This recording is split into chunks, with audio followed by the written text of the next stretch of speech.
Hey, congratulations for Christmas in Carolina. Man, thank you so much. I really appreciate it. It's been so exciting, just everything that's going on now. You know, it's actually kind of funny because I can't believe I'm actually talking about a Christmas movie in October with you. So I know we should be talking about horror movies, right? that's right. But I mean, I guess we're so close to November because November is when they come out with all the Christmas movies by Lifetime and Right. all those channels. So why not, right? Absolutely. So, Jocelyn, tell me what initially attracted you to a project like Christmas in Carolina. Yes, absolutely. So, I mean, first of all, Christmas is one of my favorite holidays. So, already being able to do a Christmas film is like sign me up. But aside from that, the film is based in South Carolina. That's where we shot the film actually. And me personally, I am a Carolina girl. I'm originally born and raised in Charlotte, North Carolina. Both of my parents are from South Carolina. So I've literally been between North Carolina and South Carolina my entire life. So, being able to make a Christmas film, act, doing something that I love in pretty much like my hometown, it's a dream come true. That doesn't happen all the time. So, there's not a lot of filming in the Carolinas, right? Correct. That is correct. But what I will say is, I feel like now they're really starting to pick up a lot more with opportunities for filming in the Carolinas. So, but that is absolutely something that makes this even more special because you don't hear about that a lot. A huge film coming out of South Carolina, that's unheard of. So, it's just been such a blessing to be able to be a part of that. So, what is it really like to have Christmas in North Carolina? Well, me personally, and I'm very family oriented. Um, every year we are doing the big thing where we have the tree up, we have the fireplace, the food. We're watching The Grinch, the Jim Carrey version. I always have to make sure I specify that. And always going to South Carolina to, visit my grandmother, my aunts, uncles, and cousins. We just kind of sit around. Everyone brings a dish. We have fun and just have a really good time. So I always am looking forward to Christmas.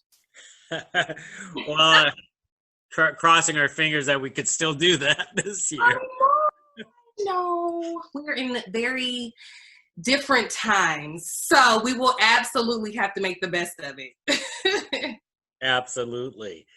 So, talk about your character Elle here, because she's sort of like how you say, like a denying romantic at the beginning, and then became sort of like a hopeless romantic towards the end. Talk about her character. How enjoying it was to play her. Oh my gosh. I had so much fun playing the character of Elle. And, the thing is, she's really not too much different from me.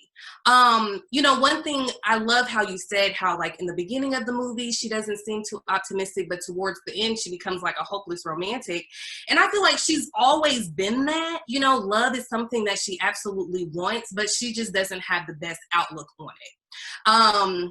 Man, yeah, playing Elle, it was just such a blast. Just to tell you a little bit about her, Elle is someone who she's a workaholic. She's an investment banker, and she just pretty much buries herself in work all the time. That's all she does. She doesn't really have the best outlook on Christmas, the holiday as a whole. She had a tragedy happen in her life when she was a young girl on Christmas that kind of tainted that for her. And she's also, had issues with finding real true love. She's been on plenty of dates that her best friend and cousin has like hooked her up with, and they don't go well. So that doesn't help her, look at love any better. But she does meet Wesley Saxon, who is played by the amazingly talented David L. Rowell. And when she meets him, I mean, everything changes for her. So we pretty much get a chance to watch the evolution of that and just see how that unfolds. It's a really beautiful story. You mentioned that you're very similar to your character. So, what kind of romantic person are you? Yes. So I would say I'm very similar to Elle in the sense of the workaholic thing. I'm a worker. I work very hard. You know, what some people may not know is my passion, my dream is acting, but I also have a full-time job. I work for Wells Fargo. And that's a little fun fact about myself. But I'm I'm such a hopeless romantic as well. I love love. And you know, I've definitely been in positions where, you know, you go on dates that suck, you know, you're hoping that it'll work and it doesn't. And yeah, so I can totally just resonate with her and just understand where she's coming from. Oh, you just need a first cousin to set you up. That's what you need. Exactly. That's all I'm missing, right? I was so fascinated about this movie because I have never seen two people fall in love so fast before Christmas. And I was like going, gosh, this is like watching The Bachelor because no one falls in love on the first day. Yes. And you know, we kind of see Elle, she tries to fight that, you know, and she doesn't want to, you know, go give in and everything, but eventually she, you know, she just melts. So it's the cutest thing. You mentioned David before because obviously you have to create that synergy, that chemistry with David. Talk about doing that with him. What did you guys basically meet up before, do activities, or how did you guys actually develop that together? Yes. You know what? Working with David, it was just a dream. I'm telling you. So I would say I booked the role back in April of 2019. And David and we didn't get to meet in person until I believe around June. And our chemistry from the first time we met was just already explosive. I mean, seriously. David, he's such a sweet, easygoing, charming guy, super easy to talk to get along with and work with. And so we had been working on the film from June all the way up until December when we actually filmed. And all of those months were spent together, you know, on trips, traveling, talking on the phone, running lines, rehearsing. So we had lots of opportunity to just, you know, get very familiar and get comfortable with each other, which completely, you know, aided in the chemistry that we already naturally had. The thing that I was actually astonished about is the romantic montages throughout the entire movie. Could you talk about filming those little montages, those little scenes? Because to me, if I was an actor, I probably feel kind of like awkward, like as if like I was posing for photos for days on end. You are spot on with that. I will tell you because you know having to do a montage with no scene or no lines or anything, you know, you're just kind of there doing the little thing. It can be a little awkward. I know there was one moment I had in one of the montages that we had outside.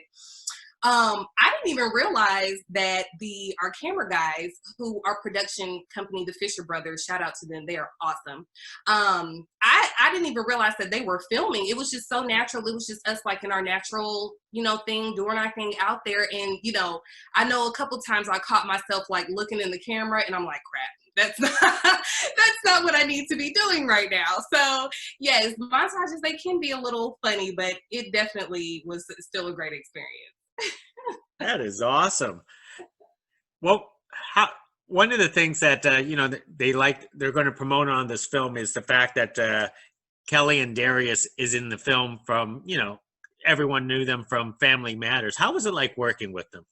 Man, I never would have imagined in a million years that I would even have the opportunity to work with two such iconic, legendary, you know, people.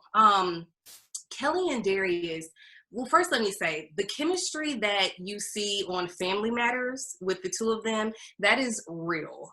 Like they are really brother and sister in real life, and it's just the funniest, greatest thing to see. So being able to, just be around them, just being able to soak up the knowledge and the gems that they were, dropping to us, and just learning so much from them, it was just a dream come true. I mean, they're such humble people. They're down to earth. They treated us just like, any other person. And we really, truly all became family from this. It was amazing. Well, let's talk about yourself here. Have you always wanted to be an actress? I have. I surely have. I've pretty much been acting my entire life. Even as a child, just around the house, I was doing something related to the arts, whether it was acting, singing, dancing. I remember I would, I had like little puppets. I would do like little skits and things for my parents and my brother, who's actually in the movie as well. And so acting has definitely always been a passion of mine.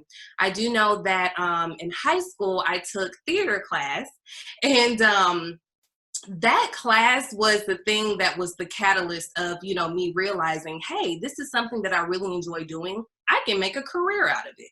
So literally since then, I've just been, full steam ahead, just perfecting my craft, doing projects, creating content, just doing anything that I can to feed that.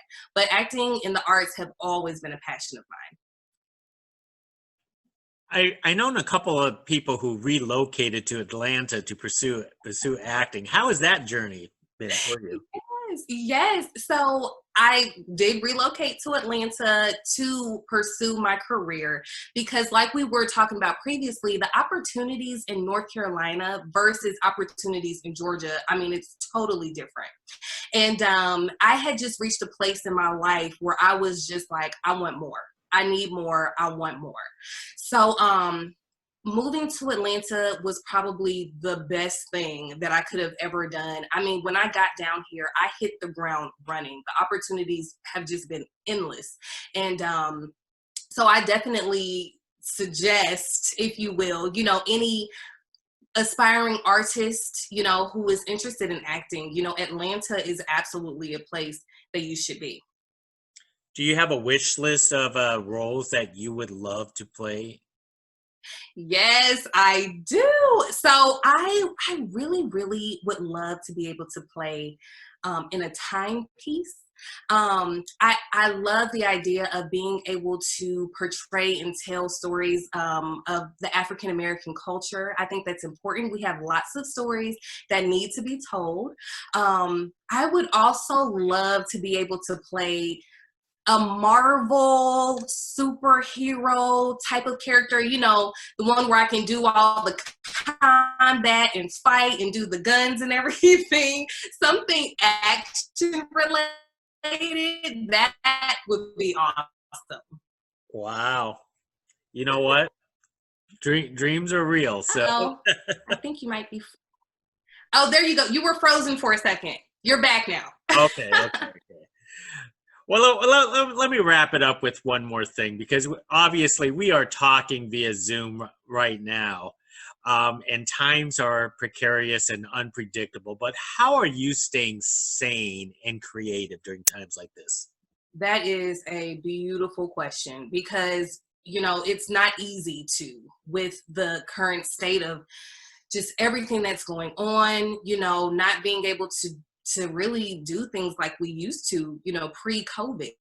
I know myself, I definitely try to always stay inspired. One big thing that I do is I watch lots of shows. I'm always on Netflix, Hulu, or something, binge watching something. So that always keeps me motivated because as an actress, I do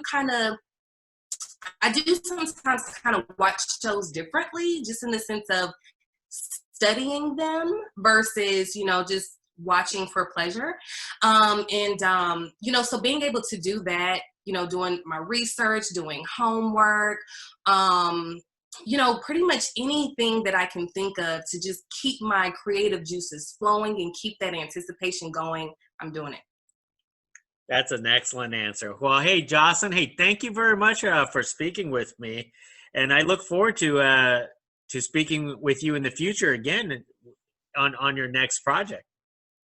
Absolutely. I look forward to that as well. This has been amazing. Thank you so much for having me. I really enjoyed our conversation.